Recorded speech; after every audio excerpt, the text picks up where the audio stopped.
former president in was our dams. Fortunately, Munina moved the northern part. Or say this is not what the people of the northern region expect. And yet, dam. You see. Okobole the constituency. I will say about 10 dams. Or say who dams no. But that means he's not touring his own constituency. And Bole say constituency. Oh yes, well 10 dams. And I think there was Ghana GTV program be on a normal call Bole, and they interviewed people, and they were so happy with the dams. The chiefs me call toy, ahim funi they are almost praise government, Bob government abaso say.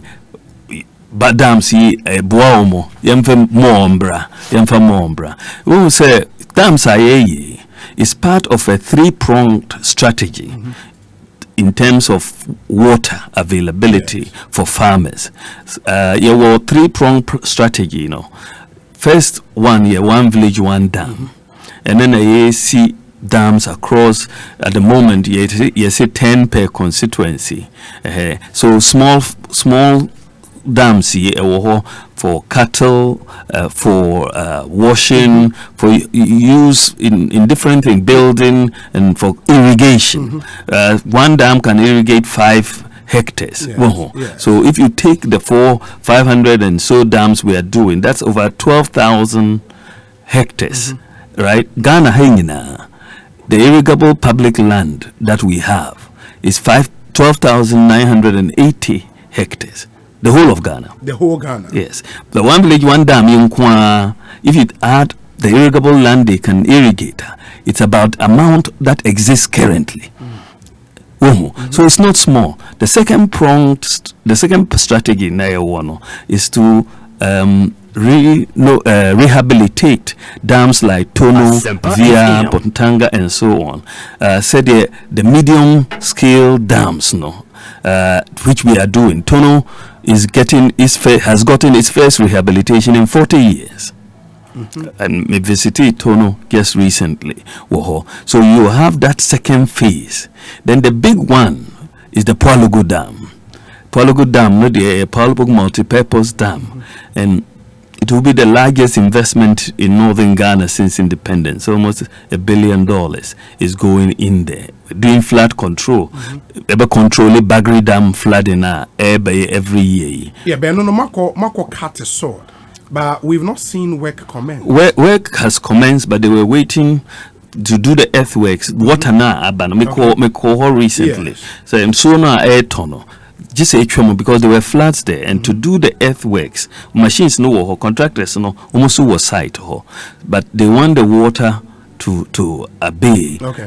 Not almost started a human earthwork, but the site, the clearing has been done, the camp has been put in place, and they are ready to move with the work. But almost say in so now air ton and a flood in no almost mean say human say but Yamea domain chebia they will say. But if you have the Prologue Dam, it will irrigate another 12,000 plus hectares, flood control and electricity. So we have a three-pronged strategy for agriculture in northern Ghana. I pursue the multi-purpose Prologue Dam, the Tono, Bontanga, Via, those sorts of the medium-scale ones, and then the one village, one dam. So commercial agriculture is taken care of, subsistence agriculture is taken care of, household ningina.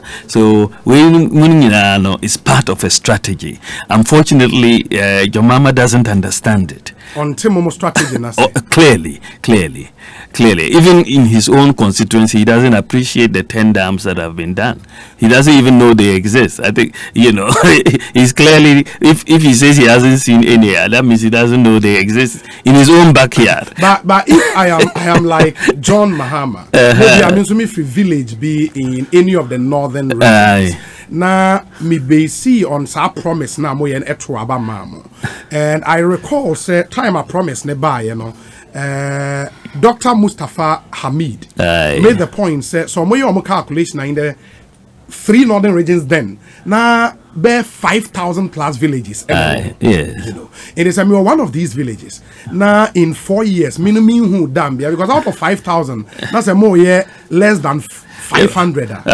Let's say 10%. You see, but from independence, and 10%, and can say we. Isn't it? Yeah. Yes, because you would have finished it. You see what I mean? So if in one term we have 10%, then because Rome was not built in a day. And yes, sir. So you start take a over time. It will cover everybody. And yes, sir. Yeah. So we are doing it. And so one village now what you said, this other village has got it. Also be hope say enche also do 10. So we are and we are being responsible. I listened to the history behind Sa Promise, and I think from the Minister of Special Development Initiative say now only cabo or baby na mo say MBA to you call Upper West and na me say nipan en tiase wo hona nsuo ni ho a o village uninso a say na ye bo your campaign or Upper West na ye two old women be, you know, and now two dam. Sana di ye sa ejumano. Two from say be create place unso be to eguho. That I mean yet na me see and stop it na no mokobo unkomo. Old women were among many of them. You know, so you know mokobo komona. Ye fi hono. Me say there's got to be a better way, you know, to do this. We can provide these villages, these small dams. It will be much better, say, than what these people are trying to do with their bare hands, you know, just to get water. And the idea, you know, started at that place. And yamiadum yetimiaye and eboni papa. When you go back now, the year with these dams, you're satisfied. Say that challenge you saw has been addressed. Oh, very satisfied because in fact that now me were know of me called the boy me free the boy na insona ato me free the boy called damango. So me free the boy na some family be insona toy you know na egu form no ono di omontare aba ebo hohoro right. Oh really? In the small dam. No, in your dam. Okay. In your dam, and so ato just on the side of the road. Okay. Now and so ato now so water no are collecting, and they just came right there. Say umbe you see sa water no. And she say omuniama. Now me say wow, these people omunya small dam. It would have been much. So water no. Okay. Let's not. Underestimate the importance of water to place people who don't have water or access to water, dry season especially, is so important, especially up north. So me call my satisfied one MP I can't me say dams I win an election amano dada. Oh really? 10 dams I the constituency or can't me say oh time see there I win the election here man. Eddie Amano. Or MPP MP ana. Aye or MPP MP. You see so men can't more constituency no. Okay. You as part of your tour of the northern part visited some other project. Looking back, also, there is this debate about projects they are in a signature project. They are also a community-based project. In the northern part of our country where you come from, and Amono, can you beat your chest and say, yeah, this signature project in the north? I think the most important project here in the north since independence. A Prologue Dam project. Okay. Is the biggest investment. Say we're drawing books no more since independence. Okay. As I watch it. Government be by say Prologue Dam. But we're here as a signature project. and in Ebeda number 1, so there's no doubt about that. Prologue Dam, no, it's clear. Government, but for any government since independence, there's no investment seen Prologue Dam, you know, and it's something that is for the country. It's something that we say and all of that. So very pleased with that signature project. And a confirmed type of project, you know. Sada type of project. So Usha North Honor Legacy me call North me bisa omo me call constituency bia me call me bisa omo what is the legacy of Sada Savannah Accelerated pointed out just after almost spending $100 million no? One project just back in any of the 57 constituencies. Ubusa almost just me constituency be bisa. Just pointing out back just one project after spending $100 million. Just one no. Said this is what Sada did after 8 years. You know, Omuntimin pointed out one. Obientimi more one project. Just one. From Sada. From Sada.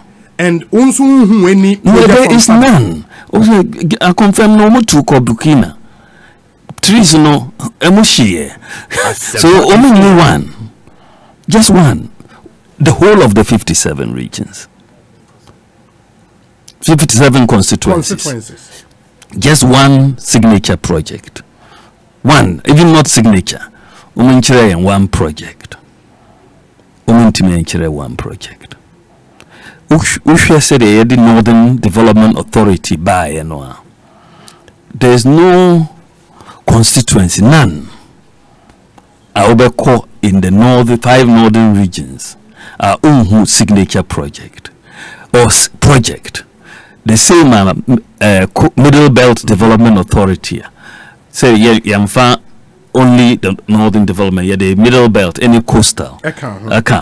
Yes, so the same as middle belt. Middle belt. There's no constituency on your project. There's no constituency in coastal that on your project. In fact, development authorities know there's no constituency in Ghana.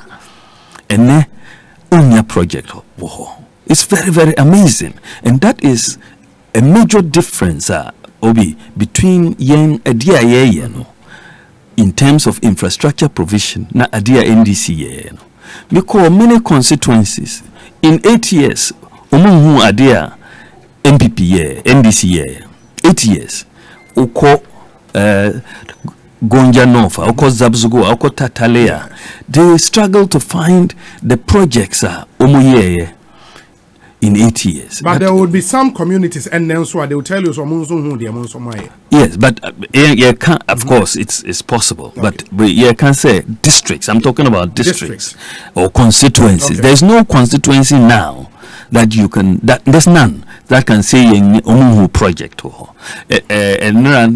English Botiano English yes. You know, under NDC, what projects were there?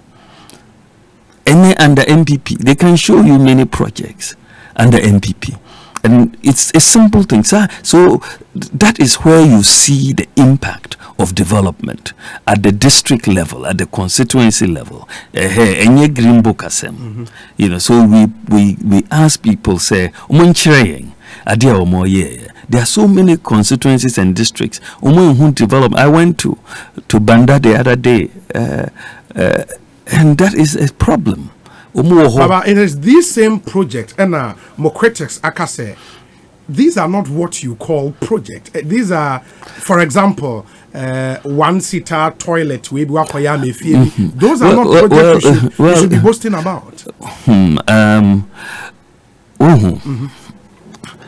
And sometimes the mentality of our people, when you get into government, because you belittle things and you belittle problems nipawo say villager na only toilet dear helper Utimako toilet bush mo na wawako. It happens all the time. Toilets me cook we boa pro na ye boa pro no. You cook village after village. One of the biggest demands in many of the villages say you pay toilet, you pay borehole, you pay electricity. Those were the key demands. So uba baimwa. So we share a manifesto 2016. You say water for all, toilets for all. Because it's responding to a need via ewo. You see, so need toilet. It means you go to open defecation. Open defecation, so there were health consequences.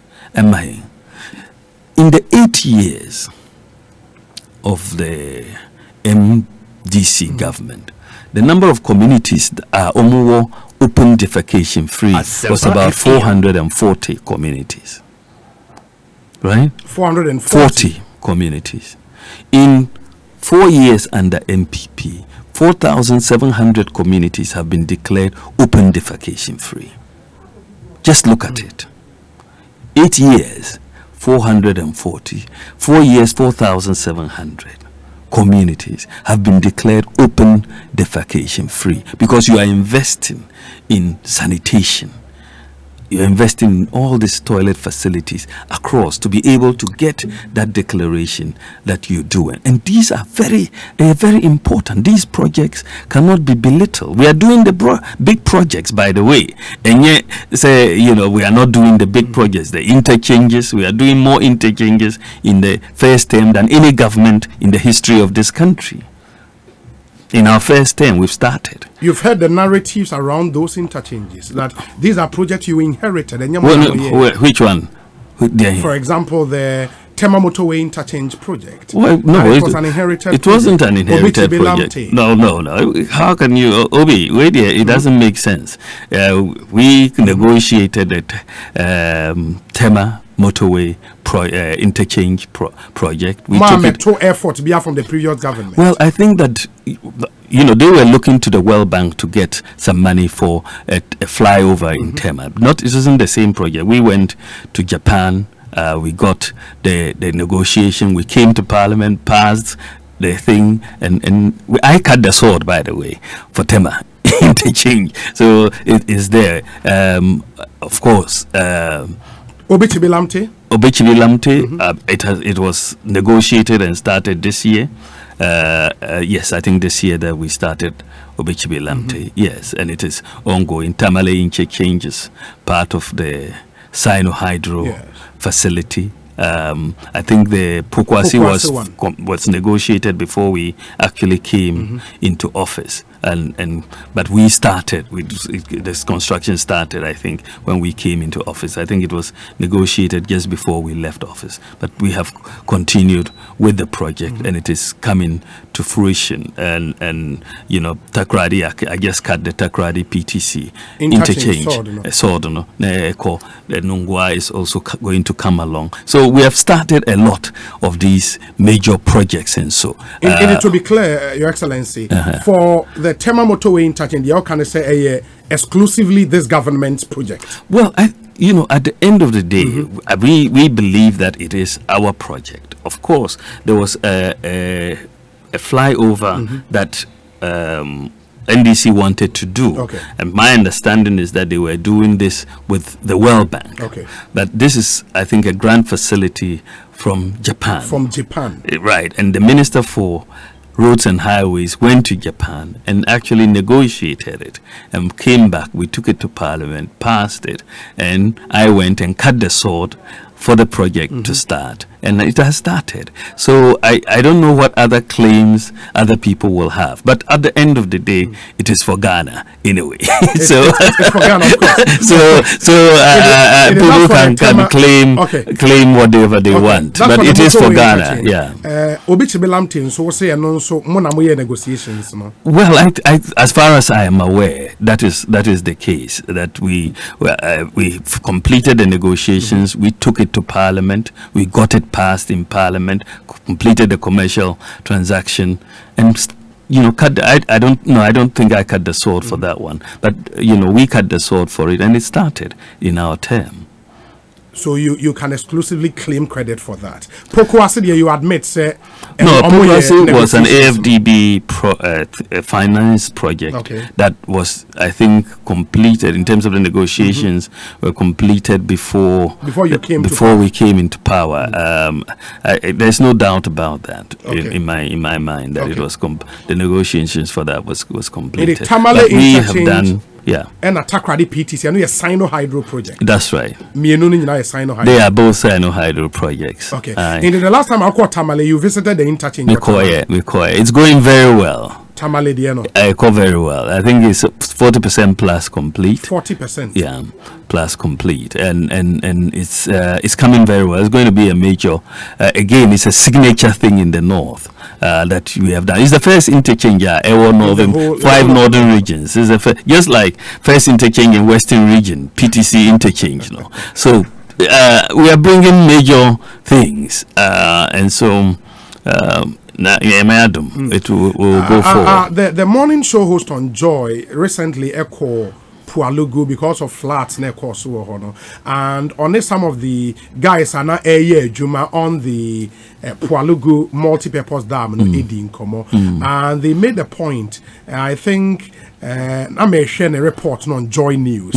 Say the same contractors was Juma on the interchange project. Is that true? Well, it's Sino-Hydro. Okay. So Sino-Hydro is doing the interchange in Tamale. Okay. And Sino-Hydro is the same company also doing the Prologue Dam. Okay. Yes, that is true. Okay. And they would have to finish one before they do the No, they are a major company. They are doing not only the Tamale interchange, they are also doing the Takoradi PTC interchange. So they can do many projects at the same time, and they have different contractors, and also I'm sure they will subcontract and all of that. Okay. So Sino-Hydro as a company is doing the Prologue Dam, but the funding for Prologue Dam in free Sino-Hydro. But we are looking at all of that at the moment. Okay. But we believe the barter arrangement was about 2 billion. 2 billion, yes. Yes. So we the first phase of Sino-Hydro, we are using around 647 million of that 2 billion. Right. So we have been discussing whether, for example, we should look at Prologue as one of the beneficiaries of this in terms of realigning it. But it's the discussion that is ongoing. And so far from Sino-Hydro, a little over 600, and I say I'm project. That's right. From Sino-Hydro. That's right. Yeah. But it's very important, Obi. Okay, say Koji Sino-Hydro facility. It was a facility was new. It's not been done before. Even China, such a program before. So it was something that was new. Nana Kufado Smami na me call China. One I'll call it. Me call na me call kancho say. Ye per se build a lot of infrastructure, but ye per se you see a bauxite. So that we build an integrated aluminium industry. Na itimia export sa bauxite in the form of alumina or aluminium. Na sika no na idea tuomoka, but first omumbe build sa infrastructure and $2 billion, and then after that then betma started by that time a bauxite integrated industry na yetimia tuomoka. And it wasn't immediately accepted. I mean, I think they told us that we will discuss it further, and then we continued discussing it. But as usual, NDC say 419 in Embasso Sanomukai, but we persisted, and then we have seen tangible benefits from the Sino-Hydro facility, Jasikando do Pepesu Road, or Koso, as we speak. Tamale Interchange, Cape Coast Inner City, Sunyani Inner City Roads, Accra, Kumasi, Dodowa, Adenta, the dual carriage is coming. It's benefiting all of us. Whoa. So the usual is a hoax. It's a hoax argument. Your opponents, they've been proven to be wrong on this matter. The other thing, and still speaking about infrastructure, the relationship with Sika Aba Abayno Ensem. For example, say Oshe current figures from the Bank of Ghana, BBI national debt stock akwakudu, and Obia Oye privy to the current figures, and I was reading from the Summary of Economic and Financial Data, September 2020 from the Bank of Ghana, and it says current public debt in US dollar terms, $46.3 billion US dollars. In Ghana cedi terms, 263.1 billion Ghana cedis. The percentage of GDP, that around 68.3, and even where you rebased, into say, and rebased now maybe it would have been more. Even with the rebasing, we are inching closer to 70%, and that's more like HIPIC zone. Say, share all these Sika Aba Abayno and Semua in terms of your debt stock, Esroa Akona. Is it commensurate with project Amaye Ediama Ghana for? Well, Obi, I think it is very, very commensurate. The debt stock and the debt matter that you're looking at. No, I think that you have to put it in perspective. We have managed the debt very well. Ghana's debt, in fact, extremely well in the circumstances. We've done very, very well, and I have to thank the Bank of Ghana and the Ministry of Finance said they are managing your debt now. Because if you don't look at it in the broader perspective, you may get some misleading analysis. Say your debt stock, when you look at the growth of the debt stock, we were very concerned from 2009 going, said the rate of growth of the debt stock was enormous, and it was putting so much pressure on interest rates. FM. It was put on so much pressure, and the general macro stability of the country. But so Ushia, you look at the increase in the debt stock from 2008 to 2012, 267% increase in the debt stock. From 2012 to 2016, 243% increase in the debt stock. Right? And then you look at from 2016 to 2019, 76% increase in the debt stock. So the rate of increase of the debt stock has come down very significantly. But that is you looking at percentages. Oh, but you, as a lay person, the nominal figure. No, but when you are doing economics, you're doing relationships, right? So you're looking at flows interacting between different sectors of the economy. And so the percentages actually are what matters. But what will pay back, the nominal figure, not the percentage. Don't pay back in percentages. So just relax, kakra. So if you look at the rate of increase in the debt stock, it has slowed down completely. It has not completely, but it has really slowed down significantly. Then you look at the rate of growth of the debt to GDP ratio. The debt to GDP ratio, if you look at between 2008 and 2012, the debt to GDP ratio increased by 49%. Between 2012 and 2016, it increased by 19%. Right, and between 2016 and 2019, it increased by 3.9% if you exclude the financial sector bailout, or 9.3% if you include the financial sector bailout. But in any case, even if you include the financial sector bailout, you see a major reduction in the growth of the debt to GDP ratio as well. So in terms of, and then at the end of the day, when you are in doubt, you always look at the fundamentals, you see, because if your debt stock is growing uncontrollably, it will reflect in the movement of interest rates in the country.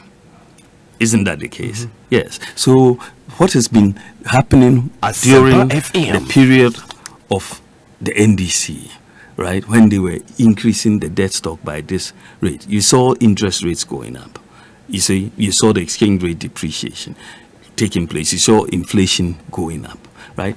In our context, first of all, we were using about 6.9% of our GDP to pay interest at the end of 2016. 6.9% of our income to pay interest, right? As at the end of last year, we're using 5.7%. So even though the debt stock nominally has gone up, you are using less as a proportion of your income to service the debt, because we have sort of looked at, moving the debt more to a longer dated format than the shorter dated format that we're in. So we've elongated the yield curve as far as the debt stock is concerned. So we are able to bear the burden of that debt. We are, instead of paying 6.9% of our GDP in debt service, which used to be the case, we are paying 5.7% of our GDP in debt service, which is really much better. You see, so you look at that and you say, yes, we are managing that debt much better. Of course, Obi, of course, I mean, the debt stock has increased for a number of reasons, and we cannot, hide from it. When the NDC left office, they had negotiated power purchase arrangements. How much? 60% of what they had negotiated, we didn't need. So we were left with excess capacity charges, close to $1 billion a year for power we don't produce. There's not much we can do. The financial sector bailout has cost this country about 21 billion. Financial sector, 21 billion. Now we face the situation. Do you say you won't pay? Banks, savings and loans, microfinance, or do you pay? You don't have a choice. You pay the depositors. There were only 4.6 million depositors. Now almost sika aka. Banks, savings and loans, and microfinance. So 21 billion Ghana cedis. We had to find the money to pay. Wow. So you have all of this major infrastructure that we are also doing in this. So the debt stock, yes, in nominal terms has gone up. We are managing it very, very well. And the macro impact, you're not just looking at what does it mean. Does it mean inflation has gone up? No, it doesn't mean inflation has gone up. In fact, inflation has been coming down. Does it mean interest rates have gone up? No, it doesn't mean interest rates have gone up. They've been coming down. Does it mean the exchange rate is depreciating faster? No, it doesn't mean the exchange rate is in fact depreciating by 50% less than what we had under the NDC. And in fact, Obi, this year is the most amazing thing has happened, notwithstanding COVID and everything that this economy is going through as we handle COVID. The exchange rate depreciation so far this year is around 2%. Annual depreciation, 2%. It's amazing. Is it not because COVID, a lot of activity in the system name? Well, the same thing will apply to many other economies. But we are looking at relative performance of Ghana, and we are one of the best performing currencies against the dollar right now. So it's not because everybody is feeling the impact of COVID, but I think Bank of Ghana has managed this very well. Their introduction of forward sales has really helped in reducing uncertainty in the market, and there's a lot more confidence with the management of the economy, and that confidence is translating also into the foreign exchange market. The work back to nominal figures in common and for example, say Ghana ni lay person, na say share data na, so share between even June 2019 to July 2020. That's just a little over 1 year. Now, share the increment in the debt stock, public debt. In June 2019, now a 204 billion Ghana cedis. July 2020, a 263.1 billion Ghana cedis. So, our percentage to GDP, June 2019, now a 58.5%. Under 1 year, a jump because 68.3%. Into we are almost inching closer to 70, and we are rebased figures. No, Obi, the point that you are making is completely understandable. But when we say we have reasons why the debt stock, nominal terms, has gone up. All this financial sector rescue that we are doing is part of the debt stock. But that's 21 billion. One other 1 billion. No, but that is annual dollars. Yes. Right? A billion is almost 5 billion cedis, right? So if you are looking at annually, even if you look at 3 years, that will be 15 billion, right? So if you are saying that you've increased the debt stock, but we know why the debt stock has increased. A lot of the reliefs we've given for COVID and all of that, we've had to take the shock. But that is fine. Once the president has said, we know how to resuscitate an economy. What we don't know is how to bring back lives. So we will protect the lives and livelihoods of Ghanaians, and then we will manage the economy in terms of getting back to the path of the fiscal consolidation after the year. So when we say, when we went to Parliament, the Minister for Finance, Okoye, it was clear that COVID is going to result in a fiscal deficit of about 11%. Under the fiscal responsibility law, we were hoping to do less than 5%. But the nature of COVID, it's not just Ghana. Many countries have had to abandon their fiscal responsibility laws. Otherwise, we couldn't have cushioned the people from COVID. So, Scientina, increase the deficit to 11 point something percent this year. But we know why it has gone up, and so we know how to bring it back down. And so we've done it. The first 3 years we've done it. So yes, the increase, we don't have a choice. We have to pay people their deposits. Right? You can say the debt to GDP ratio will go up as a result. That is fine. But you cannot say to people that because the debt to GDP ratio will go up, we will not pay you the deposits are Aka banks more and Aka savings and loans. It's a cost to the economy, and we are going to absorb it and manage it better. We will grow much faster after this. Maybe some final question on this near other areas. Will it be fair to ask you, said Ubusa NDC for in 2016? I remember one of your very famous public lectures. Say we share omo project and omo kasa omo nyina. Okay, cost nibo mo ana isi 7 billion. You remember? And Ubusa omo famously say the rest of sika omanya in loans omo procure any debt sika no ewo hin. And you use that popular phrase, say they've used it for consumption. Will it be fair, say, answer our question? I said, project I work as a mayeno, saying, no, I think it is fair to ask about the use of funds generally. I think the accountability is there. You be our question on Omokanchina say young parliament because loans nina eco parliament and the parliament approve. That was the answer they gave to us. But we can of course we have the data to show said what has been done and what has resulted in the increase in borrowing. I've been talking to you about why we've had to borrow increasingly because of COVID, because of all these huge capacity charges they've left us with, and because of all the infrastructure we've had to do. banking sector rescue has been a major part of this story. So yeah, and it's going well so far, and we don't have a problem explaining what we have used the money for, and we are very comfortable. Did we borrow to deal with COVID? Well, of course, for example, the IMF. For example, we took a facility from the IMF as a part of the COVID response plan. I think that's almost $1 billion. Yes.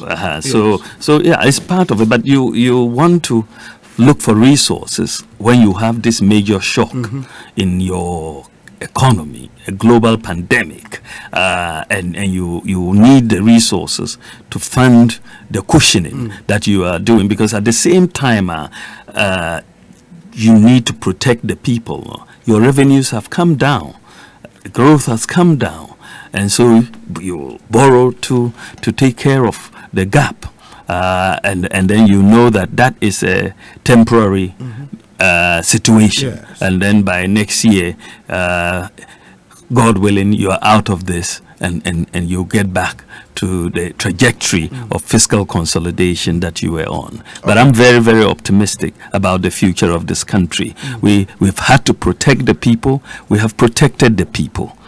We've provided free water, we've provided free electricity, and in this very difficult situation, we've done things for the health workers, and so on, and we have had to do it, and we will really make no apologies for that. In the meantime, even Chancellor Angela Merkel, Kanye, say, for now we will throw out this whole issue of macroeconomic statistics and think about people's lives.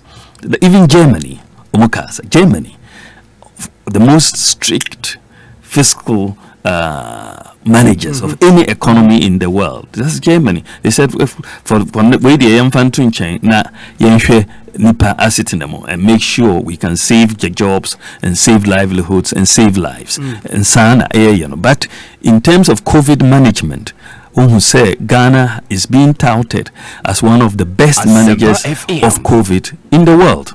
Almost say the number 6 in the world at the last that I saw, and it is through all that we are doing, and so yes, there is a cost to it, but it is important to bear the cost to save our economy, to save lives, to save livelihoods, and to build for the future. My young share other areas, maybe about banking sector cleanup later on. Yeah, sure more Omusika came there. Then I would come back to this issue, but to other areas, and yeah, protecting the Ghanaian people, security is very important. We are chairman of the police council, we are chairman of the armed forces council. The Ekosiisen in the Volta region and OT regions, Western Togoland, Sansan, you should be a worried man, Meboa.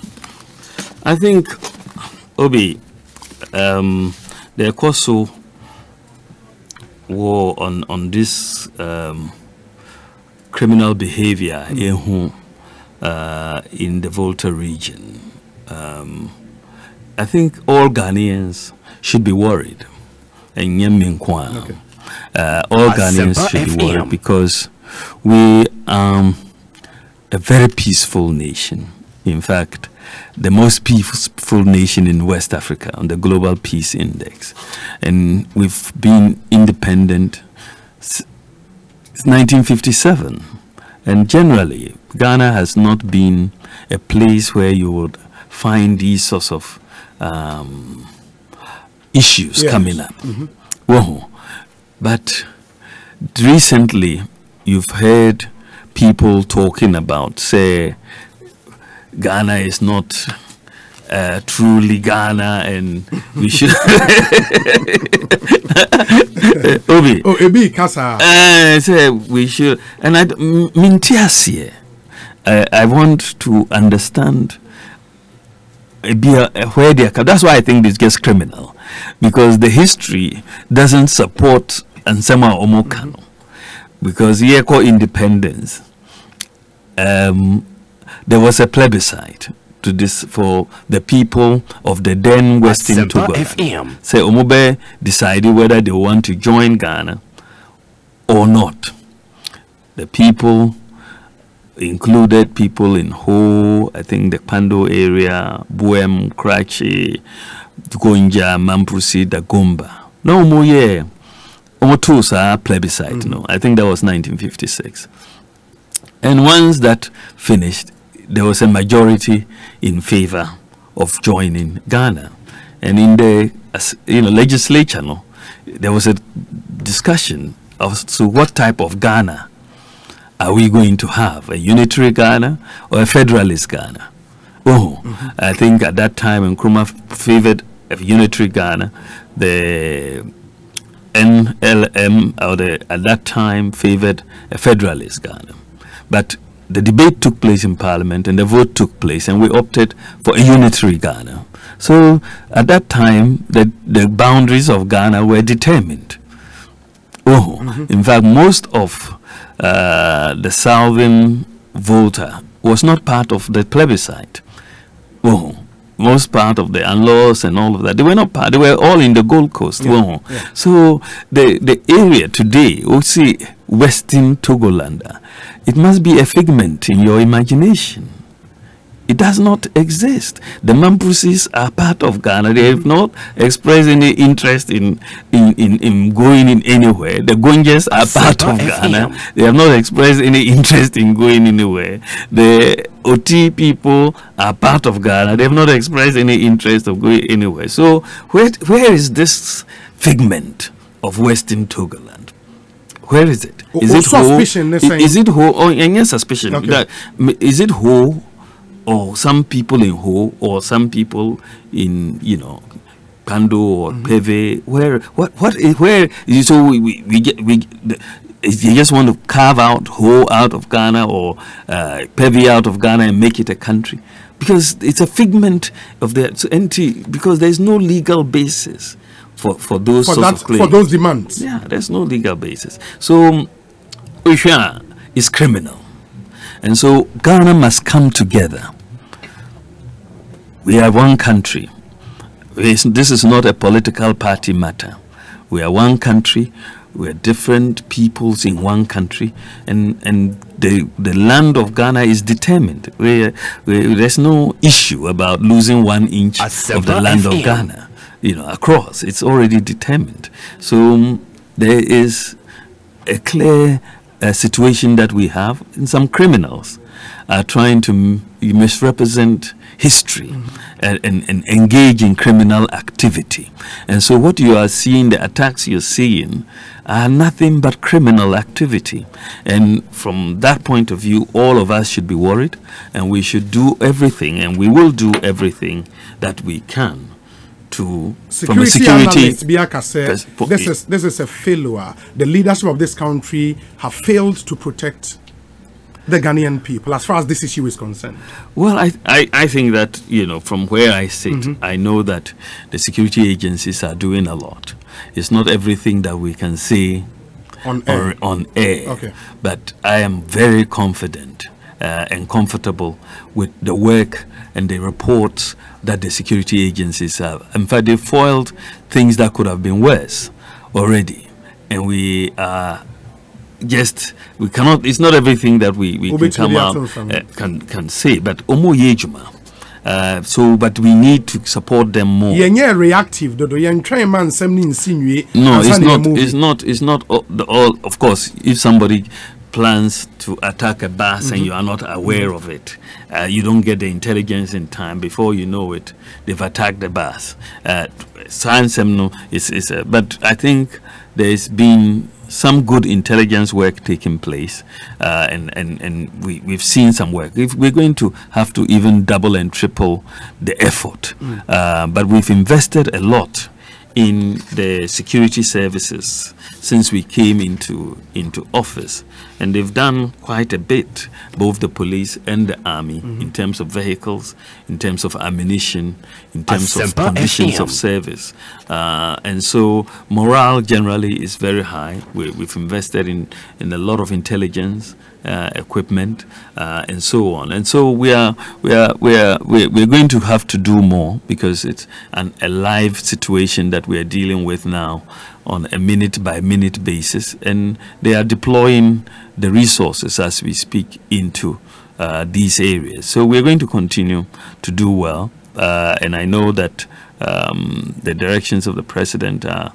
quite clear in terms of dealing with this, and the military, police, national security, they are all focused on this matter. No, in Nyamiadum, we in Ghana need unity. This is not a partisan matter. We need unity across all regions, across all tribes, across all religions. We need to talk and provide necessary intelligence as and when it is available to the security services, so that we can act, so that we can protect our country. We are an envy in this part of the world, in Africa. Ghana, our democracy, our peace is the envy of Africa, and I think that we shouldn't allow a few criminals to come and jeopardize, because what they are looking for doesn't exist. It's a figment of their in the Abayinye opening put to say negotiations with with criminals. On what basis? Then it will be open to many things. Tomorrow it will be tomorrow you will go somewhere and some group will get up and say, the northern territories have to also be somewhere else because we didn't, and then someone else will. It's not going to happen. Negotiations will not happen. With who? These criminals? It doesn't make sense. It just doesn't make sense. So what we need is intelligence, and we will try to deal with this. The NDC's national chairman said, we do not want to believe that the inaction of the President and National Security Council is deliberate and calculated at achieving a sinister political motive, including the suppression of votes in NDC strongholds. There is already sufficient apprehension caused by these events that suggest complicity of officialdom to cause fear and human insecurity in that part of the country. And that will be used as a justification for an intimidating security presence, the type of which was witnessed during the voter registration exercise only a few months ago. What reaction to it? Well, unfortunate. When the country faces a threat, we expect all political parties to leave politics aside and kabum aye ejuma and protect the country. But any opportunity we offer now say politics and look for political advantage in that issue. It doesn't make sense. It doesn't make sense. We won an election in 2016. When they were in office, we didn't need to suppress votes in their strongholds. They were in office. Now we win the election by over 1 million votes. Over 1 million votes. And in fact, if truth be told, I think that our performance in government has even put us in a better position than we were in 2016 as far as the politics is concerned. So there's no need to try to play games and try to suppress strongholds and so on. There is no need for that at all. So people should understand that we are all one country. We have one destiny. We are one people. We may be different tribes, but we are one people. And we should just come together and support our security forces to deal with this criminal activity. Ekosiisen Sempa 94.7 FM live on Joy FM, on Adom FM, on Joy News on Multi TV, on Adom TV, on Love FM in Kumasi and Inshra FM in Kumasi, and over a dozen affiliate radio stations across the length and breadth of Ghana, including Kesben FM in Kumasi and Awuntumi TV in Kumasi as well. Omunyina Efa Yinjumedie live. Mene Vice President of the Republic, His Excellency Alhaji Dr. Mahamudu Bawumia and our AD and Komo, touching on a myriad of issues in our country. Still many more issues to deal with. There is this big promo on home appliances. home appliances. In the TNA, mami. Galaxy 240 bottom freezer fridge. Na 1,690 and a year tono 1,390. Na you assign the free Nasco gas stove account. Galaxy 640-liter side-by-side fridge. Na a 4,999 and a year tono 3,999. Yasiama free Nasco 3 burner gas stove at the account. Yawo Nasco 1.5 HP air conditioner. Na ye ton 1,599 and a yateso air ton 1,499. Yabesia chow free bracket and installation in yana ya de pay also free. Nasco 2.0 HP air conditioner. Na a 2,299 and a year ton 2,099. Yabesia ma free bracket and installation. Nasco 6 burner gas cooker with oven. Na a 1,699 and a year ton 1,399 plus free Nasco rice cooker. Enti nioma no edos ni nyina yatete so say who edos papa men Canada. Other TVs, air conditioners, fridges, freezers, gas cookers, gas stoves, washing machines, air coolers, home theaters, and all other electronics and appliances from notable brands. This is Samsung, Toshiba, Nasco, Media, and Philips. Ni nyina ye ton ayatete so we Cap Farm, Young Konkwa promo, and I make a wasem actually. Cap Farm branches a wall, Ghana Hano and Dawson.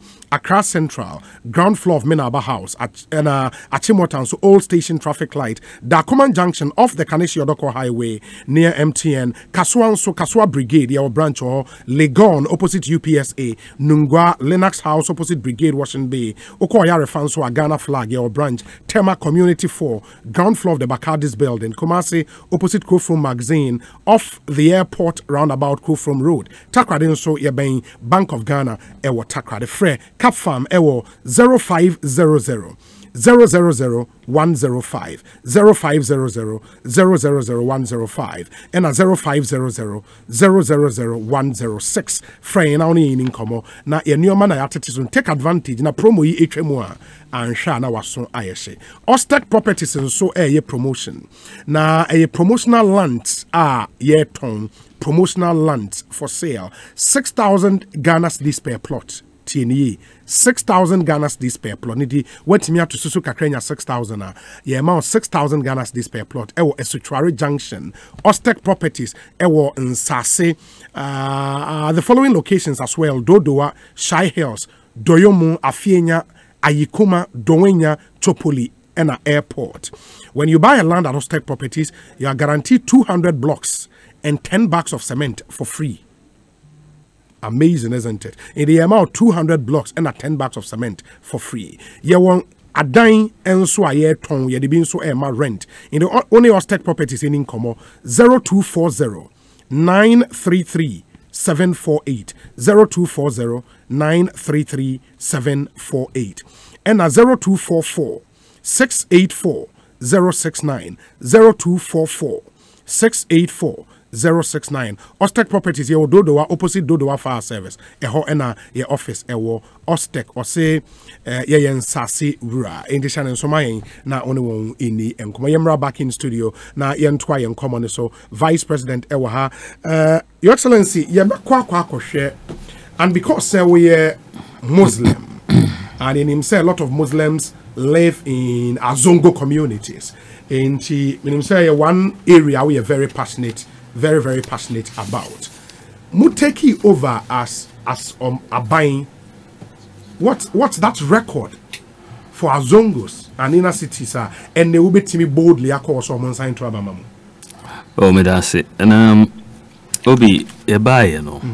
Say before you buy, yeah. Ye share bo. Say ye buy establish it. Zongo Development Fund. Yes. Because Ushe Ghana ye history more since independence. Na Zongos no Omakechi. Because vehicle in bien nihwa na promote Zongo development. Yes. Because Ushe budget after budget after budget between 1957 and 2016. any specific programs I would share budget mo Emma Zongos. Intina eka se nyame ya adom na yeba ebe establish Zongo Development Fund. And sa fundi na yedi resources etum na every year bia na omoye ejuma. So yeba ye no yedi two things na ye establish ministry for inner city and Zongo development, a whole ministry.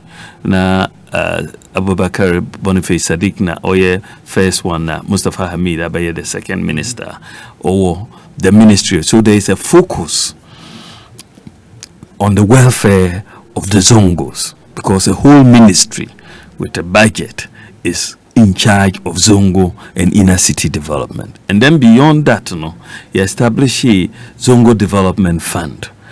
So Ushe Ejuma ministry no aye any Zongo Development Fund so aye within the last 4 years is very significant in the Zongos. Ushe in terms of water provision, for example, in Obi we have about 1,080 Zongos, so 1,080 in the country. So because you're going to deal with them, you have to document everyone so that you know what is happening in everywhere. So they've done the documentation, and we have about 1,080. But from time to time, you go somewhere and find one that you may not have, and you have to add it. But the data so far, it's about 1,080 Zongos. So many of them are more problems: water, drainage, toilets, schools. We are trying to deal with them. So we share to say water. Jakrum Zongo, we've provided water in Nsawam. That is Sabon Zongo in Nsawam, Kotokoli Zongo in Suhum, Koche Zongo in Suhum, Adesu Zongo, Soko Zongo, Asamankes is Sabon Zongo, Awiesu Akwetia Zongo, Kotokoli Zongo in Akwetia Suakade Zongo, Somanya Zongo, Kibi Zongo. The Zongo Development Fund is providing water facilities. Now, Ushe AstroTurf Soa. Obi Unim said before MPP came into government, Ghana, we had only 2 AstroTurfs in Ghana. 2 by the private sector as a government there. By just 2 existent in Ghana. I knew one in Tema. They told me that there were only 2. In fact, the contractors who were building some of these AstroTurfs, I think a group called Wembley or something. Wembley. The company's name, Wembley. Wembley, yes. They provided that information to me. Said there were only 2 AstroTurfs in Ghana. Zongo Development Fund is building about 10. And then you have others that about another 29 or so that are taking place. GMPCs building some and so say it's also safe one district, one AstroTurf because the youth the demand is huge. Me free I also north and east and Fadama Kawokudi you see AstroTurf Kawokudi junction the space almost football we are building an AstroTurf today in Kawukuri, but Sheikh Osman Nuhu Serbotu sports complex wa Fadama you see AstroTurf Medina you see AstroTurf Bolga Green Parks Walwale AstroTurf Old Tafo Chebi Odan and the Oboboy now was Zongos yes. But is that what the Zongos need? Here AstroTurfs to do what? Hey, Obi, some of our most talented youth in football, they are all Zongo boys. So, Baba Yara Numina, the Suleiman Tari Numina, the talent, Omubosa Koro Park. So, now, Umutimiko Akobo, world leagues. So, that type of facility, said they are playing all night, 24 hours a day. Different teams they are because what is now getting clear, Obi, is that we need more because one in a constituency suddenly is not enough because because you per se develop a talent. well, Zongo's Hono, give the youth something to. This is a youth-driven demand. In fact, some of the green parks are now initially. Yes. The people say they don't want the green parks, almost by AstroTurf, no, and that's all. So we are converting those into. The point is that AstroTurfs, no, a response to demand as Zongos na Yes. And yamuna matna baby no, because the nature of the Zongo Development Fund, just as with the development authorities, no, say ubeko akubisa first. You don't take a project and say, I think you need this. No, all these things are. Development authority. Something I may culture say the projects are here. Or say obiakosi toilet and your project. But that's what the people want. Who could be so almost say you $1 million per constituency. They know here. Only toilet. Now this constituency Honorable Henry Cote constituency. The $1 million per constituency. Part of it are 18 kilometers of road. Yes, and asphalt also in the constituency, and AstroTurf or the 1 million AstroTurf in this constituency. Whoa. So the needs here may be different from the needs in another constituency, urban versus rural and all of that. But these are all fundamental needs of the people. You first, Bisaromo, the urban here, you $1 million, then you get a good sense. They say projects A, B, C, D. So projects they come from the bottom, and then you respond to. Your Excellency, why then do you doubt the NDC when they tell you, say, almost as part of developing Omo People's Manifesto, no? Omo call around my Ghana for one sem. And for example, in Zongos, they say, yenu anumin kremofwe wo Zongos, ne say Omo pe, bibi we into Omo di ashim.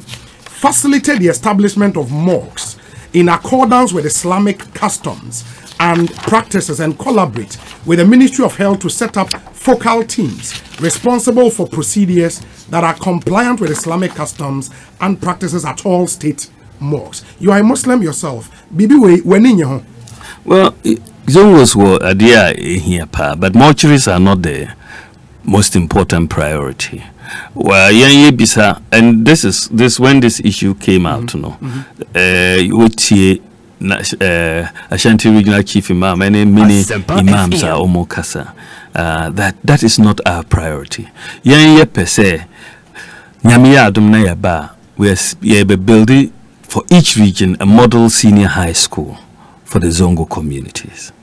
A model senior high school. Any here, knowledge, education. That is where we are putting our emphasis. And your mortuary assem. Now you put your emphasis. So in this we have different emphasis. Almost see mortuaries. See schools. That is the choice people have in our communities. But also say they would establish 2 Islamic senior high schools in the southern and northern sectors for the Zongo community. 2. Establish schools 16. Model schools for the Zongo communities. So we have more credibility. You see, Omo manifesto it'll be a quatriqua manifesto. Manifesto way. Aye. What go through here there? A quatriqua manifesto. Hadn't he? Oh yeah. They are promising so many things. So many things. But what you can say Obama on Tama Tieniding. Na omo abain mu. Omo the end to do so for 5 years. And yes, sir. National Health Insurance arrears 12 months. Na cash and carry. Teacher training allowance omo twemu. Nursing training allowance omo twemu. Arabic instructors allowance omo twemu. Omo the school tertiary utility bills for tertiary students omobai na yen exchange rate no depreciate so much. Ambulance system na egu, we didn't have a working ambulance system. Na tax no more dum so wo na electricity prices omo increase 45% averagely every year. In the midst of dum so na omo increase 45%. Na jobs almost say recruiting nurses.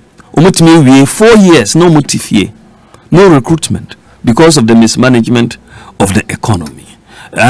Teachers, no nurses, motifie, now what teachers' salary be for allowance arrears are almost 3 month pay policy, 3 months policy for teachers. 2 to 3 years, no more 2 or 3 months. Chokumpo na in schools more. So when you now na financial sector, 82 microfinance institutions are collapse here under John Mahama. 82, including DKM. Omo deposits almost a process yeah, but 82 are collapsing. No, how many? DKM. No, I'm talking about 82. Okay. 82, Obi, 82. Okay. 82. How many of them are omoka? Most of them just collapsed and went away. So, your record, Kira said, you don't have credibility in putting all these promises. Almost over 2 footballers, 1,500 a month. What will be that? Why do you doubt it? Now, I didn't know to teacher training and allowance. Anka ultimate teacher training and allowance, major but simple teacher training allowance untimintia, simple nursing training allowance untimintia, simple Arabic instructors allowance untimintia, chalk school na anyhow. You see, textbooks na emuniho, so jobs anyhow, so when you now want to mean National Health Insurance, they've argued, for example, say, or more time, no more access to just proceed from one oil field. Momo buy and 2 more oil fields. And additional income about buying in some. When they have that, they can do more. Yeah, but there were governments in this country that did not have any oil fields, isn't it? But they were still managing the economy much better. It's about management of your resources. It's not about having oil fields. You can have oil fields, but if you mismanage it, you'll be broke. There are people who even win the lottery and get, hundreds of millions of dollars. In a few years, they are all broke. So it's about management of the resources. And Usha MPP, we have managed the resources because we introduced free SHS in our very first year. Yes, right? Free Senior High School. Free Senior High School, yeah, the buyer 2017. By the way, that was the same economy. We didn't start getting 2 oil fields in 2017. We got 2016. Yeah, by 2017. The budget in March 2017. The budget in March of 2017. It introduced free SHS. Was it because of 2 oil fields? We introduced right 3 months after they left office. Yeah, the free SHS buyer. Yeah, the restoration of teacher training allowance buyer. Yeah, the restoration of nursing training allowance, Arabic instructors allowance buyer. Yeah, the one village, one dam buyer. Yeah, we brought all these things up right in our first budget, very first budget, 3 months after they had left office. Na adintina yetimi yesa na ono omo hono umwantimi anye. It comes in the management of the economy. And we manage the economy much better. Intina yetimi yesa no and omuntimi yesa no. So ene umusamba no umuse yamfa abaina maomo na omu wo sa promises ye nyina minjindi because there is no credibility. Credibility, in fact, is zero. But the issue of okay. Credibility is zero because omu positions no is like every minute. Omu ni solid position. Asempa FM. Free SHS. Omu ka say 419. Yentiminye. Ene your mama say only no all the free SHS. Yeah, so started progressive. but ade I also say 419. Na also una o start here. Osi anka over 2 billion Ghana cedis on find free SHS. Sa no kan. And then osi sa free SHS no. Obe extend the private schools. Yes. The policy OC is going to be a disaster for Ghana. it will collapse the education system. San okay. So free SHS ebe collapse your education system. Asempa FM. Yeah, the bar ebe collapse. So same free SHS ye ene usi uba expand the akko private school. Where is the consistency? Where is the consistency? Or say that timer or buying or cancel teacher training allowance no. Let's say oba cancel it, even if it costs him the election. And then or more say they didn't actually cancel it. What it will be that they rather give what they call loans. How does that make a loan equal to a grant? I don't understand. You know, the policy positioning is very, very bad. Requirement for teacher licensure exams. Omo pass a law, no? They required it. And then because of votes, into Omaka say they will abolish the teacher licensure exam. When he himself was the one who introduced it. They introduced the law, you know, saying that they abolished the teacher training allowance. Now they say they will restore it. Abolish nursing training allowance. They abolish Arabic instructors allowance, and they are saying they will recruit Arabic instructors again. There was a freeze on public recruitment. Obi, your mama can say only the onye magician. Then the Unemployed Graduates Association say onye magician. They can't create the jobs. And then or say creating 1 million jobs. Am I? You know, where suddenly is the magic coming from? Because opposite winning election. Said or criticize the EC. Onuka say we should leave EC alone. It's an independent body and let it do its job. And then or say the EC is being condemned for compiling a new register and all of the other things, trying to say they are incompetent and all of that. Onuka say we shouldn't compare records on infrastructure because every government does infrastructure. And then he says he wants to compare records on infrastructure, which we are very, very happy to compare, by the way, with him because we have done much more for the people of Ghana in infrastructure than he has ever done. In terms of then or say he's promising not to promise again. One tisada. On Chebobium, he said it. FM. Now, some manifesto and your promises, Nadem. Yes. It captures from vision. Promises. And your promises. Some is full of promises. Now, no, for example, if somebody says, Your Excellency, maybe if somebody says, to say in 2016, but say Omar promises say Omobe pay footballers. Yeah, 1,500. Yes. So it's a promise. Yeah, it's a promise. So, but you will see, he won't promise again. That was specifically to Dumso. No. Dumso na weird that there was no issue specific to Dumso. It was promises. I will say on promise on share bobium. But today he is he's the Archbishop of promises.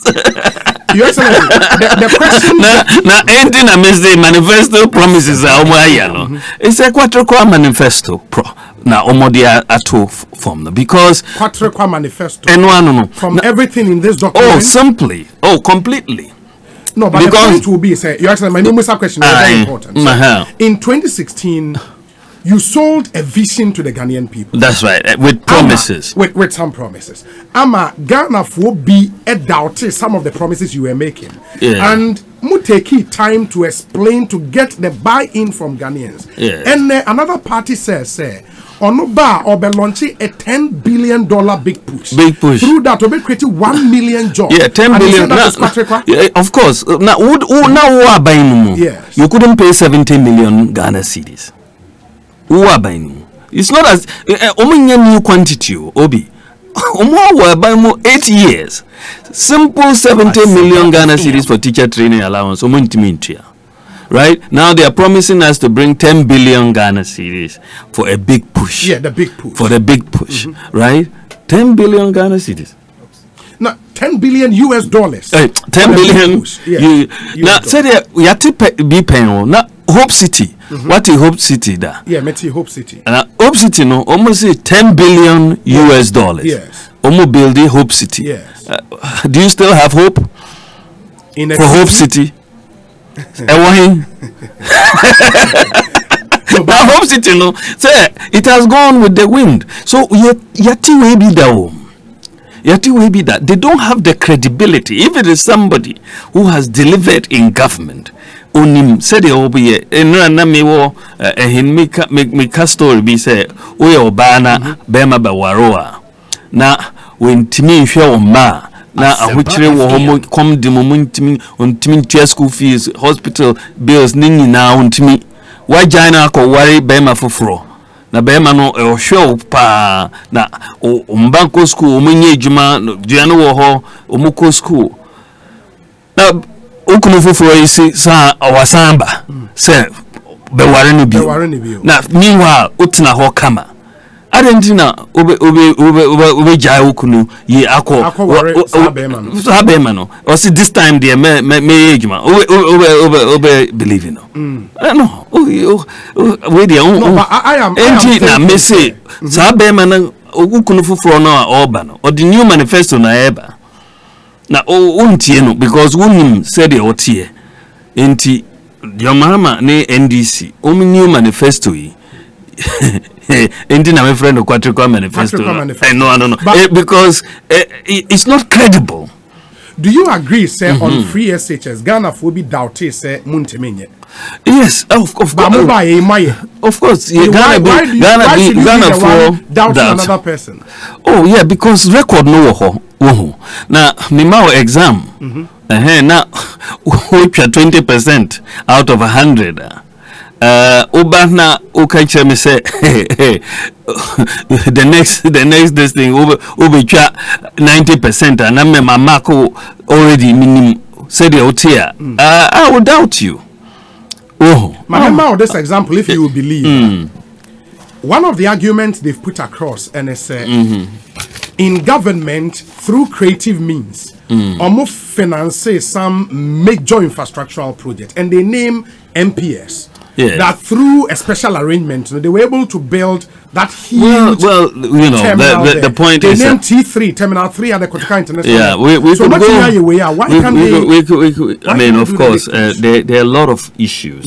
Even the negotiation of MPS, there are still a lot of legacy issues. And even T3, the costing and all of that, there are issues. But basically, there's nothing special about getting the private sector to come and do these things. We are talking about building a multi-purpose container terminal in Takoradi, which is ongoing right now. We just launched the liquid bulk jetty, which is a private sector finance thing. The one district, one factory, which is really ongoing. It's largely private sector driven. It's not government driven. So there's nothing special about or innovative about getting the private sector to come in and fund some of these projects. So that is, you put that aside. But what I'm saying is that when you look at Omu record in government, it was a terrible record in terms of government. The record was one really of incompetence.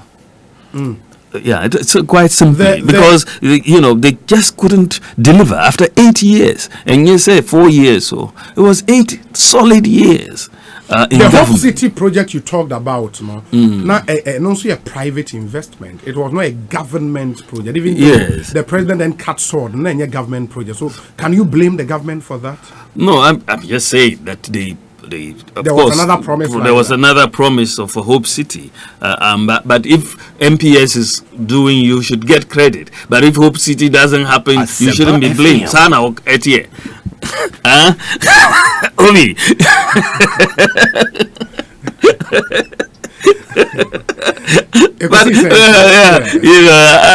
So basically, I mean, their management, it's intina.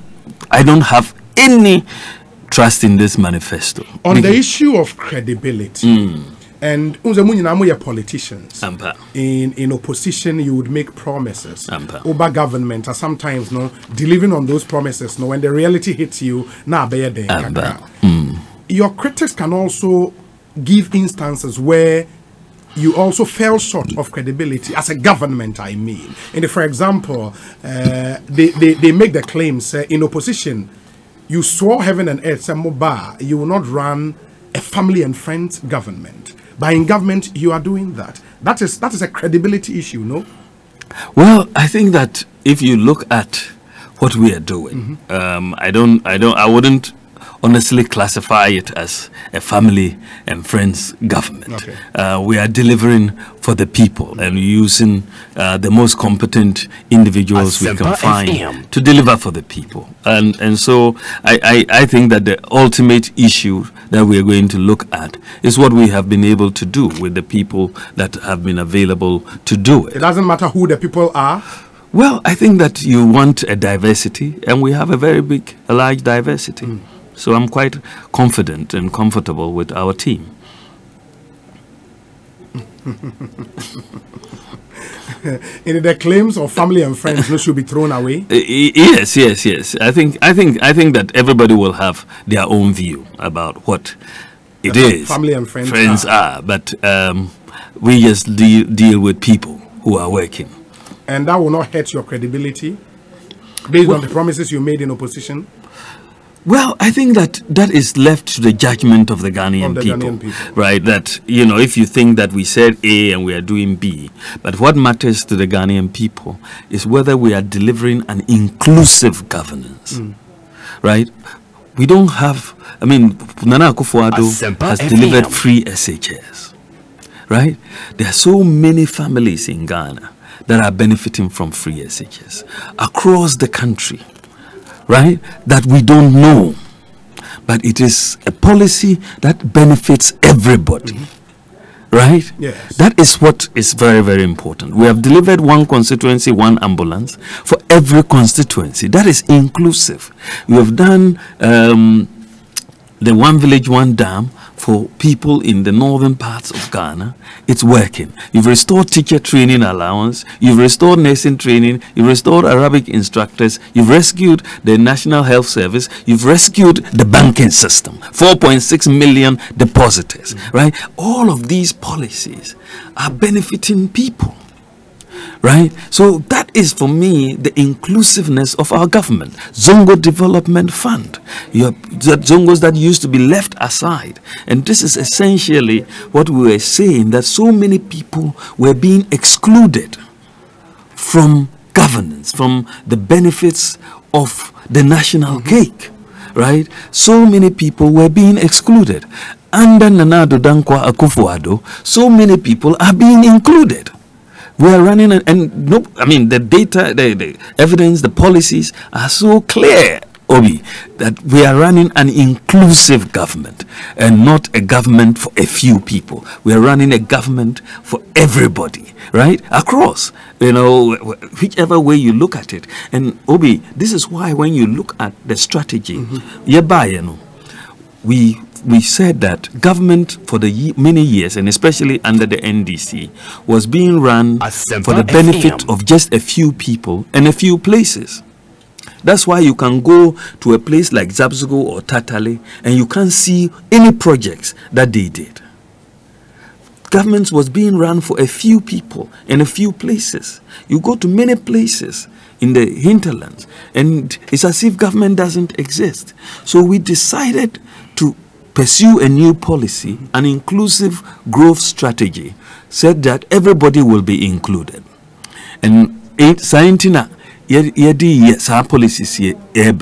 see, of course, we've started saying, how do we ensure, say, the share of the cake? And you say, one village, one dam. That is the framework. So you have to make sure everybody there gets a share. That is the policy direction. One district, one factory. Everybody should get a factory. Let us push in that direction. One constituency, $1 million. That is the development authority concept. But we are making sure every constituency gets its share of the cake. One constituency, one ambulance, and so there is an inclusiveness. Zongo Development Fund, the Zongos would also get their share of the cake. So we are very, very proud of the record that we have achieved. Under the NDC, none of this was there. Obi, none of this was there. Now, if it had not been for Nana Akufo-Addo, Obi, you wouldn't have had restoration of teacher training allowance. You won't have restoration of nursing training or Arabic, Zongo Development Fund, planting for food and jobs, one of the most inclusive policies. You won't have the national ID cards, no digital address system. You will not have the universal QR code that we have just launched and we're going to do. You will not have the paperless ports or the development authorities, one district, one factory, one village, one dam, one district, one warehouse, NAPCO, National Entrepreneurship and Innovation Program. You won't have that. You will not have the massive recruitment of teachers taking place. You will not have rescued the National Health Service. The Sino Hydro facility wouldn't have been in place. You will not be taking steps for the integrated bauxite and aluminium industry or the iron and steel industry. You will not have a reduction in electricity prices or free water. You will not have a revival of Ghana's railways that we are seeing today. The living income differential we've negotiated for our cocoa farmers of $400 per metric ton, you wouldn't have it. And therefore, that resulted in the 28% increase in cocoa prices. The Ghana Post has been revived. Obuasi Gold Mine has been revived. Ghana Publishing Corporation has been revived.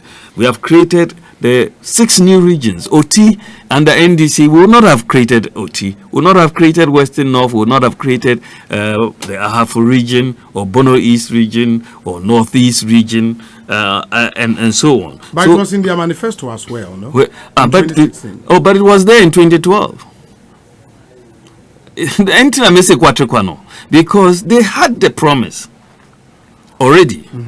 In fact, in 2012 to create regions, but they couldn't. Nana Akufo-Addo took 2 years and created 6 new regions. We promised that we will bring free Wi-Fi to our secondary schools, right? And in fact, as we started, and thankfully, Napo, Dr. Matthew Opoku Prempe, and Ursula, also the communications minister, they've worked very, very hard on this, and I really, really salute them for this. But before that, I mean, right now, they virtually, at least 80% of all our senior high schools have now been connected with free Wi-Fi. 80%. Can you imagine that? Senior high schools. Yeah, that's the data we have. Can you imagine that? But I thought we'd finish it next year, right? But now they are testing the system. It's on, and I thought we would finish it next year. And in addition to that, all the 260 district education offices and all the 46 colleges of education are also being hooked to the free Wi-Fi. And that is a real major step for us to allow digitization to drive our educational process. If Nana Akufo-Addo was not there, the 50% reduction in import duties that we have seen will not have happened.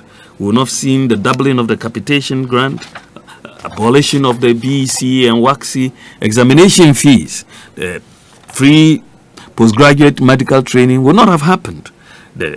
So we are doing so many more medical drones. Manti anything about corruption, and that's one of the major criticisms against you.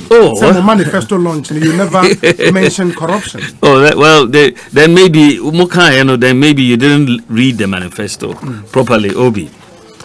Corruption is one of the areas that we have done a lot of work on, and so Usha, how prevalent corruption was before we came into office. Paying bribes to get a driver's license. It's a major issue. Bribes to get a passport. Bribes to custom officers at the ports. Judgment debts. Inadequate funding for anti-corruption agencies. We did not pass the right to information law. And then no law on witness protection, missing dockets in courts, and so on. These were all the elements that were there in corruption. But since 2017, and we have this in our manifesto, when we are accounting for our stewardship, we have passed laws, the Witness Protection Act, We've passed the Office of the Special Prosecutor Act, the Right to Information Act, the Companies Act, which provides a framework for enacting a beneficial ownership register. And not only did we put the legal framework for fighting corruption, we've also increased the budgetary allocation to the anti-corruption agencies. So government has increased budgetary allocations.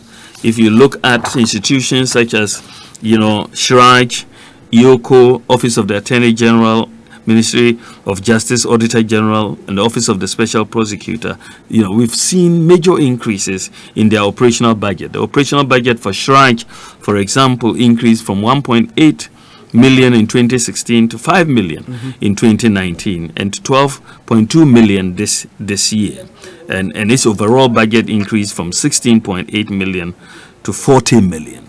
Right, the overall budget for strike. So, and these anti-corruption agencies have generally seen, increases of between 25 and 34% in their budgets, and they have spoken very, very well of government for increasing their budgets, which is very, very important. But Obi, one of the major areas that we have fought corruption is through digitization, because corruption happens when you have interaction with human beings.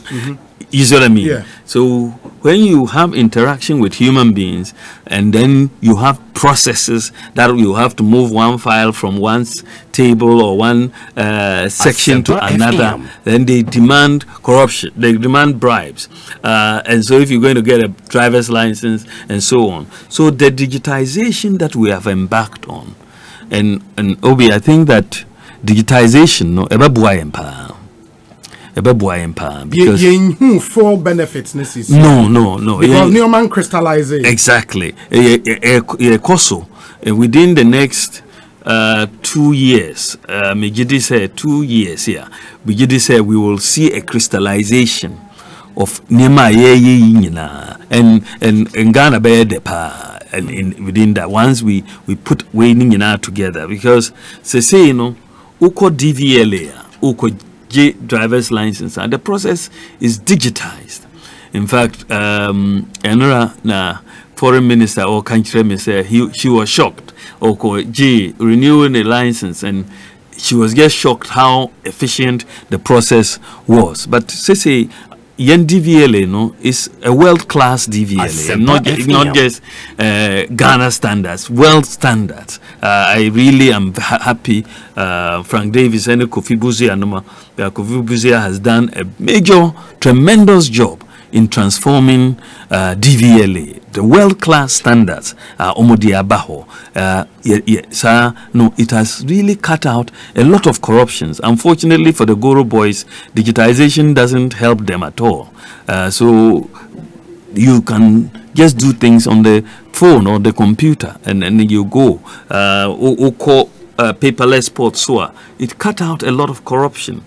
To say NHIS, you can renew your membership just using the mobile phone. You don't have to go and queue at the district office near there.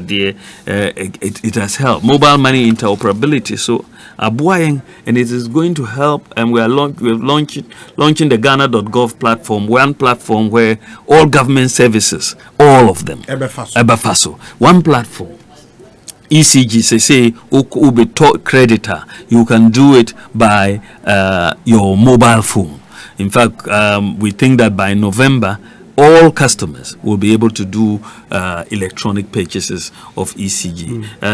National ID projects, so far we have enrolled about 15.5 million people. Yes. And so it is going to be a major advance. When they all crystallize, the impact will really be felt. Land digitization is a major thing that we're going to complete next year, hopefully, within the next 2 years, hopefully. But for the optics, what people would want to see relative to the fight against corruption, and they say, okay, on one call for or the court. That is where your critics say you might be.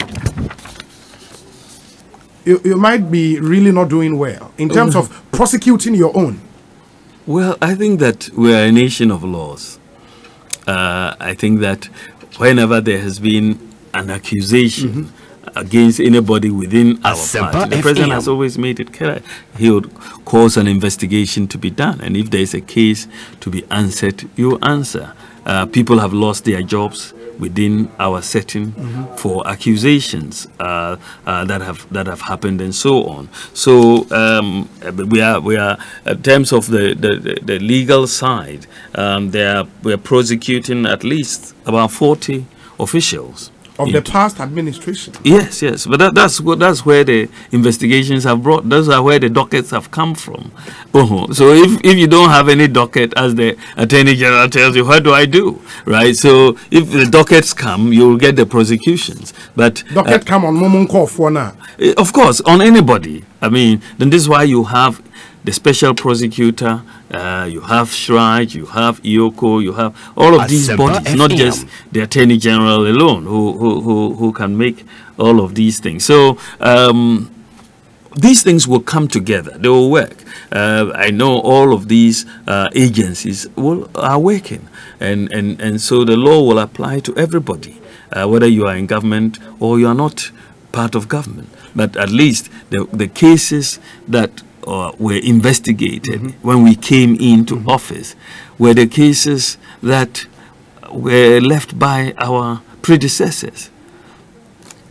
That makes sense, right? In fact, some people think, the investigations have been too slow and that we should have moved a bit faster. Yes. But unfortunately, the nature of the legal situation is that it takes, the wheels are very slow to turn. So we are not dealing with Citizens Veterans Committee type of people want law, to see the rule of law.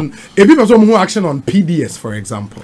Well, if there's a docket that comes on it, there will be action. What is the issue, and they will deal with it. And yes, sir. So I mean, you can always. People want to see everything. You have wishes, but the law will run its course. My banking sector cleanup, with the benefit of hindsight, would you have taken a different approach to how Moye banking sector cleanup? I think that I am fully supportive of the Bank of Ghana in terms of Ejuma approach so far. No? It's an excellent approach. I was in the Bank of Ghana myself, and the governors and the staff, they've really done a whole lot of work. Obi, in 2015, we raised an alarm. Now, I'm sure you are aware. So we raised an alarm, said the banking system, said an economy, it will collapse. In terms, we based on the asset quality review report that the IMF had done and so on, we raised an alarm that about 8 banks were on the verge of collapse. This is in 2015. State of the Nation address, the NDC itself and the John Mahama recognized that there was a problem in the banking system. Obi, banks were set up fraudulently. I mean fraudulently, without capital. Banks, where people, you need capital to protect depositors. Asempa FM. Kwame, Obi, you need capital to protect depositors. So if you set up a bank without capital, it means you are setting up to defraud, because it will collapse. There's no protection for depositors. So there was fraud taking place, as I would see it, because if you set up a bank without capital, and which is what we were seeing happening, then there is a problem. And the governance and the supervision also was weak. And so there was a point when we came into office, and this whole thing going on. This whole thing was carrying on, and Obi, I tell you that what frightened me was the situation we got to, where it looked like if the central bank did not move, the whole system will crash. The whole system.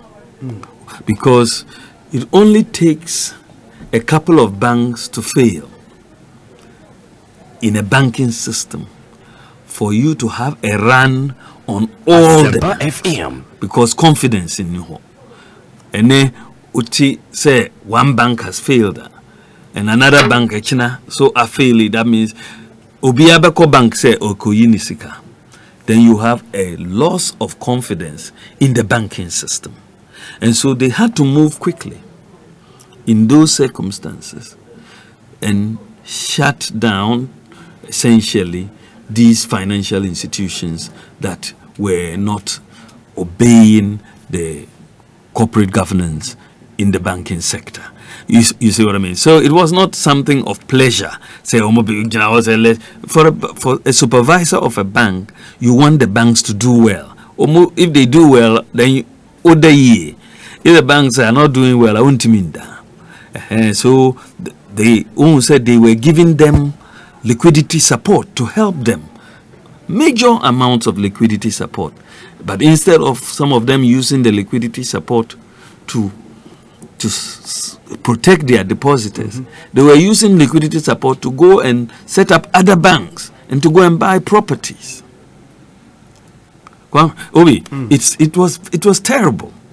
So they ended up putting the banks in a position where they had to be essentially reabsorbed by other banks and so on. And so you had that situation happening. As I said, the microfinance sector was one of the most poorly supervised sector. They had, made all sorts of investments that were not tenable, savings and loans. So it was difficult to look at essentially doing a rescue of all these institutions. But I don't see what else the central bank, under those circumstances, could have done. I just don't see it. They did the best they could, and I think that today, Nanakufuado say, Obia o nisika o banks and savings and loans or microfinance no, yebetu omoka. We protect the depositors, and this is why Nameka say na yafa 21 billion Ghana cedis of cost, right, to the exchequer to protect the depositors. And as we sit today, all the bank depositors have been paid. We had about... For the 9 commercial banks, no? Yes. All of them have been paid? Yeah, pretty much. All of them have been paid.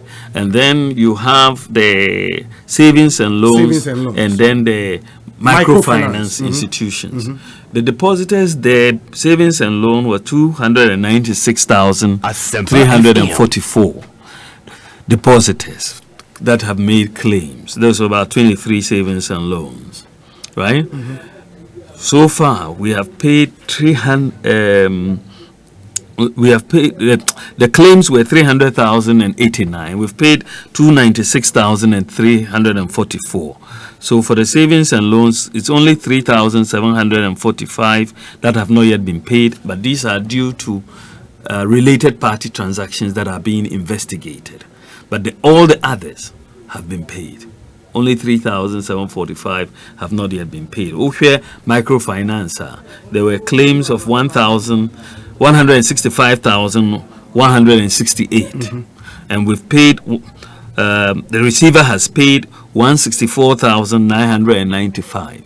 So in total, the claims for the savings and loans and the microfinance was 465,257 claims. Separate claims, and we've paid 461,339. So 99%, 99.2% have been paid, right? So the less than 1%. When are they going to be paid? Oh, well, as I said, the less than 1%, is 3,918 people. Yes. Right, and there are investigations because related party transactions are not allowed.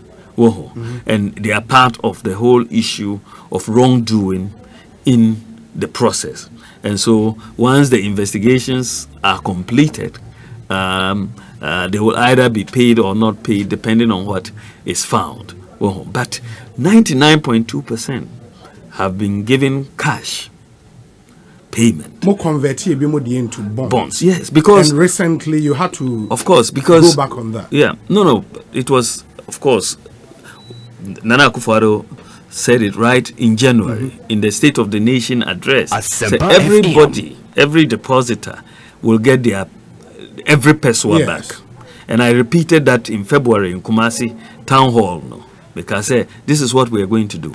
But mobilizing 21 billion in cash to pay takes some time to pay these depositors. So some of them were given bonds initially, so that we will work around how to. But you took the liability and said to them, government has the liability, we will pay you through these bonds. But the president was, because one of the reasons why the president was very anxious that everybody should be paid, say we must have equal treatment between how we treat the depositors from the banks and the depositors from the savings and loan and microfinance. If you don't have equal treatment, then it will mean that people will lose confidence in depositing in microfinance and savings and loans, and everybody will move to the banks. And that's not what you want. You want everybody, say, confidence across all the financial institutions. So this is what we have done now, and I think that virtually all the DKM customers have now been paid.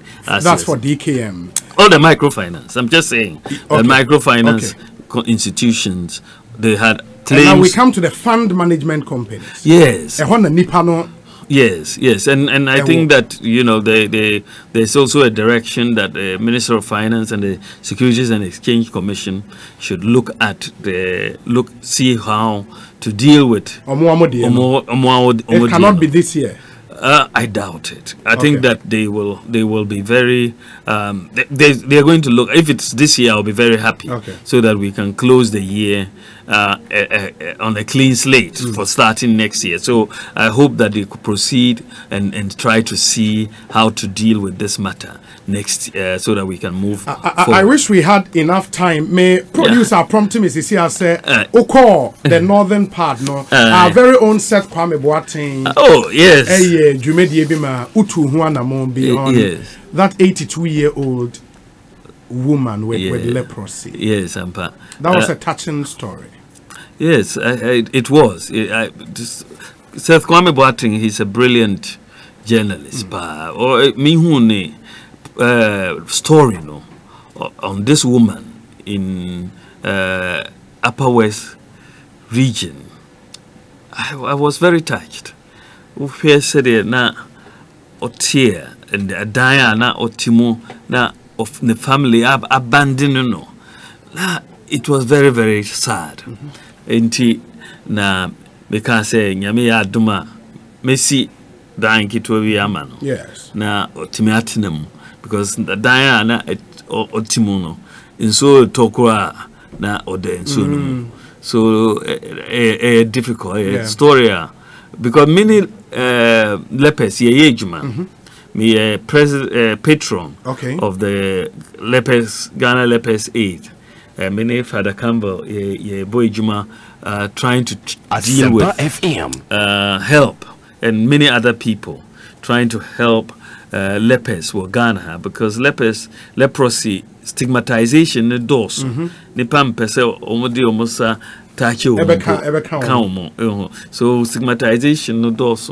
So across the country, Waja, Cape Coast, Nkachina, who they P bebre omoteho, but omuhiamwa. So I just say muano ekoma. And sama me 82 years old. Me who sa story no. me hopa na enti na me say me kwa kohwehwe moabi na me si dan amano na so me call north no me call upper west na dan no ewie. Oh, okay. That was in record time. In record time. Me nim say we timi 60 dan 1 month for na area 2-bedroom kama amano na oti ho. Okay, the producers now but Muhammad videos of when you went there. Okay. And their pictures, it is showing on our Facebook live stream. To be a or show Facebook will see you embracing the woman. But and that's the yeah no nipa bebre so say ohun obi otsa o ko bam ni mpo ana obi na usoro. I think it was a good example from what you did. Okay, a diner no team dadana.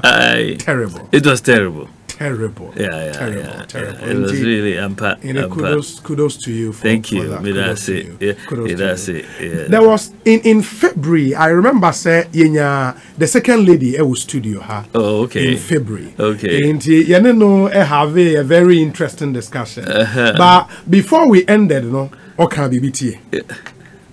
Barack proposed to Michelle at a restaurant. Where did Dr. Bawumia propose to her to? Hey, na Ghana for me, mama should have proposed it.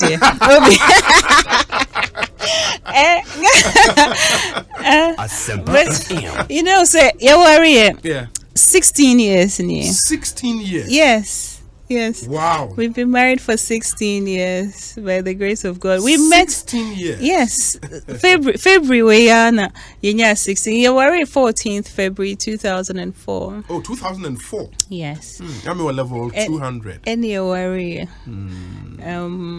Into the medical school term into university in 2000. University Bain. Because Kwame Nkrumah University of Science and Technology. NUST. Kumasi Legon. Debbie, yeah, dear home. Dear home. Oh, dear home. Oh, okay. In the 2000, maybe a university. 2004, more Any worry. Mushia immediately after we union. Debbie, we met years later. We met through a mutual friends, and we introduced you. Oh, whom ya know who say when you catch. Wow.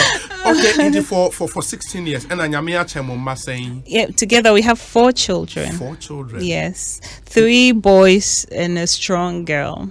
Wow, 4. Yeah, my 4. 4 pa. 4, yes. Wow. That's really interesting. Yeah. 4. Asempa FM. Your Excellency, what a voice. I remember, sir, Oba Nagidion Boakon, Ekan Honti, baby, Honorable Henry Cottiti, and then Gideon Saiwaha. But that was an interesting revelation, sir.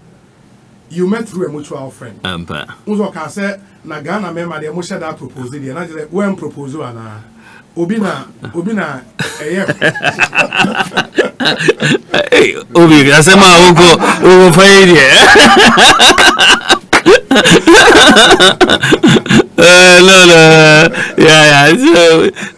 no, you know, you meet here. Let me hear observation first.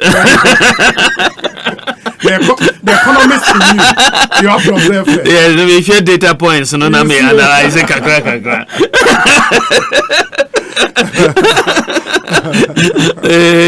let me running my projections. Very my forecasting. Very necessary. Very necessary. And so far, I think she's been a great wife to you. Great, yeah. Yes. That's fantastic. Yeah. One thing there is a call for a debate. Former President Mahama calling for debate. Is this something you advise your boss to take up? A debate? Yeah, between him and the President of the Republic. So, but 2016, no. But he didn't want to debate in 2016. Yes, but he eventually did. He was on the G20 Are you sure? platform. Was it 2016 or 2012? 2016, say one debate here. Yeah, I think it was 2012, right? 2012, you debate here. And yes, sir. And 2016, he debated, but your friend is saying President Anado Anko, he did it with the other flag bearers. And I think he did one on GTV platform, na one-on-one between on GTV. That's what I remember. But say it's a one-on-one, say any debate. No, but yeah, back one on I think Park is in more the other flag bearers apart from Nanado. Anyway, media. What I understood said not on paid debate, but the debate is being had every constituency, every district. The BIA corner record versus record. We are having it on the ground already. So the record no. Yes, your record no. The people are debating it in the constituency. So oko constituency biya ombisa omo ejuma waye wo na ejuma so waye wo na nipa no be timi decide which of the two. So it's fine. Into a debate where they both are on the same platform, you are not very enthused about that. I don't think so. I don't think it's necessary. Okay. I don't think it's necessary. Okay. But it could be interesting. But I don't think it's necessary. It would be interesting. one between you and Jane too will be interesting. Well, any debates will be interesting. But as it is now, let's just leave it where it is. Where it is. Yeah. Your Excellency, it's a pleasure having you in our studios. Mr. Midamase. Yeah, that's a pa. Obi, Yaminshirao. Yes, thank you. Thank you very much. Thank you and God bless you. Thank you. Your Excellency, Dr. Mahamudu Bawumia, and I'm kind of Vice President of the Republic of Ghana. More message is by, and we would have time to deal